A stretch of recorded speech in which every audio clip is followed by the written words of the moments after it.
CIET NCERT کے ذریعے پیش ہے چوتھی جماعت کے لیے اردو کی آڈیو بک ستار۔ جماعت 4 اردو کی کتاب ستار، صفحہ 86۔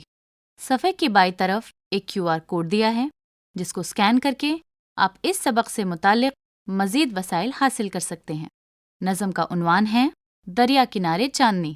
کیا چھا رہی ہے چاندنی، اٹھلا رہی ہے چاندنی، دریا کی ایک ایک لہر کو نہلا رہی ہے چاندنی، لہرا رہی ہے چاندنی۔ دریا کنارے دیکھنا، پانی میں تارے دیکھنا، تاروں کو دامن میں لیے کیا کیا نظارے دیکھنا، دکھلا رہی ہے چاندنی۔ ٹھنڈی ہوا خاموش ہے، اجلی فضا خاموش ہے سارا جہاں، ہر ایک صدا خاموش ہے، اور چھا رہی ہے چاندنی۔ اے لو وہ بدلی آ گئی اور چاندنی پر چھا گئی، باہر نکلنے کے لیے پھر آئی پھر اترا گئی، گھبرا رہی ہے چاندنی۔ لو رات کے منظر چلے، تارے بھی گھل گھل کر چلے، بیٹھے ہوئے یہاں کیا کریں، اختر ہم اپنے گھر چلے، اب جا رہی ہے چاندنی۔ اس نظم کو الفاظ دیے ہیں اختر شیرانی صاحب نے۔ پیارے بچوں، پہلے صفحے پر ایک تصویر بنی ہے جس میں 2 بچے اپنے والدین کے ساتھ ندی کے کنارے بیٹھے ہیں۔ آس پاس بہت سے پیڑ پودے ہیں، آسمان میں چاند ہے جس کی چاندنی سے سارا ماحول سرابور ہے، آسمان میں کچھ بادل اور کچھ تارے بھی ہیں۔ صفحہ 87۔ پیارے بچوں، دوسرے صفحے پر بھی ایک تصویر بنی ہے جس میں 2 بچے اوپر آسمان میں چاند کی طرف دیکھ رہے ہیں۔ سارا ماحول چاندنی سے سرابور ہے، آسمان میں کچھ تارے اور بادل بھی ہیں۔ صفحہ 88۔ مشق پڑھیے اور سمجھیے۔ اٹھلانا یعنی اترانا، اجلی فضا یعنی صاف ستھری فضا، فضا یعنی کہ ماحول، صدا یعنی آواز، بدلی یعنی بادل کا ٹکڑا، کترا جانا یعنی بچ کر نکل جانا یا بچنا۔ پیارے بچوں، صفحے کے بائیں طرف ایک تصویر بنی ہے جس میں کچھ بادل ہیں، ایک بادل کے آنکھ ناک منہ بھی دیے ہیں جس میں وہ خوش نظر آ رہا ہے، بادلوں کے آس پاس کچھ چڑیا اڑ رہی ہیں۔ اگلا سوال سوچئے اور بتائیے۔ پیارے بچوں، اس میں آپ کو کچھ سوالات دیے گئے ہیں، ہر سوال کے اندر آپ کو ایک خالی جگہ دی گئی ہے جنہیں آپ کو ان سوالوں کے جواب سے پر کرنا ہے۔ سوال 1، شاعر نے یہ کیوں کہا کہ چاندنی لہرا رہی ہے؟ خالی جگہ۔ سوال 2، دریا کے کنارے چاندنی کے کن کن نظاروں کا ذکر کیا گیا ہے؟ خالی جگہ۔ صفحہ 89۔ سوال 3، کون کون سی چیزیں خاموش ہیں؟ خالی جگہ۔ سوال 4، چاندنی کیوں گھبرا رہی ہے؟ خالی جگہ۔ سوال 5، اگر آپ چاندنی میں ہوں تو آپ کیا کریں گے؟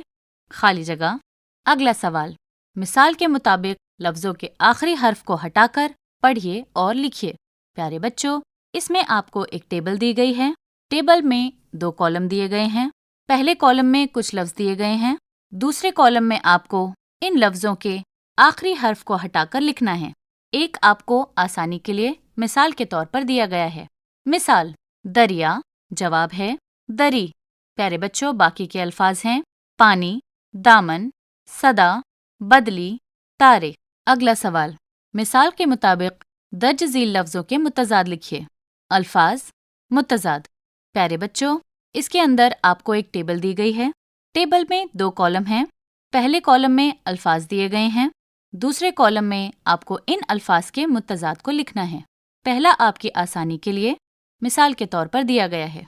الفاظ، ٹھنڈا، اجلی، باہر، آگ، بیٹھنا، چڑھنا، زمین۔ مثال ہے ٹھنڈا، اس کا متضاد ہے گرم۔ باقی کے لفظ آپ کو اسی طرح کالم 2 میں بھرنے ہیں۔ صفحہ 90۔ اگلا سوال، مثال کے مطابق دیے گئے لفظوں کی مدد سے نیا لفظ بنائیے، جیسے روشن سے روشنی، چاند، بیگن، جامن، راگ۔ پیارے بچوں، اس کے ساتھ آپ کو نی دیا گیا ہے جسے آپ کو ان لفظوں کے آخر میں جوڑنا ہے۔ اگلا سوال، پڑھیے، سمجھیے اور لکھیے۔ اٹھلانا، نہلانا، دکھلانا، چھانا، کترانا، جانا۔ یہ سبھی ایسے الفاظ ہیں جن سے کسی کام کا ہونا یا کرنا ظاہر ہوتا ہے۔ ایسے لفظوں کو فعل کہتے ہیں۔ فعل ایسے لفظوں کو کہتے ہیں جن سے کسی کام کا کرنا یا ہونا ظاہر ہوتا ہے۔ درج ذیل مصروں کو مثال کے مطابق ان کے سامنے لکھے گئے فعل کی صحیح شکل کے ساتھ مکمل کیجیے۔ مثال: گھبرا رہی ہے چاندنی، بریکٹ میں لکھا ہے گھبرانا۔ اگلا، خالی جگہ، رہی ہے چاندنی، بریکٹ، اٹھلانا۔ صفحہ 91، خالی جگہ، رہی ہے چاندنی، بریکٹ میں دیا ہے نہلانا۔ خالی جگہ، رہی ہے چاندنی، بریکٹ میں دیا ہے دکھلانا۔ خالی جگہ، رہی ہے چاندنی، بریکٹ میں دیا ہے لہرانا۔ اگلا، خالی جگہ، رہی ہے چاندنی، بریکٹ میں دیا ہے کترانا۔ اگلا، خالی جگہ، رہی ہے چاندنی، بریکٹ میں دیا ہے جانا۔ اگلا، اے لو وہ بدلی چھا گئی۔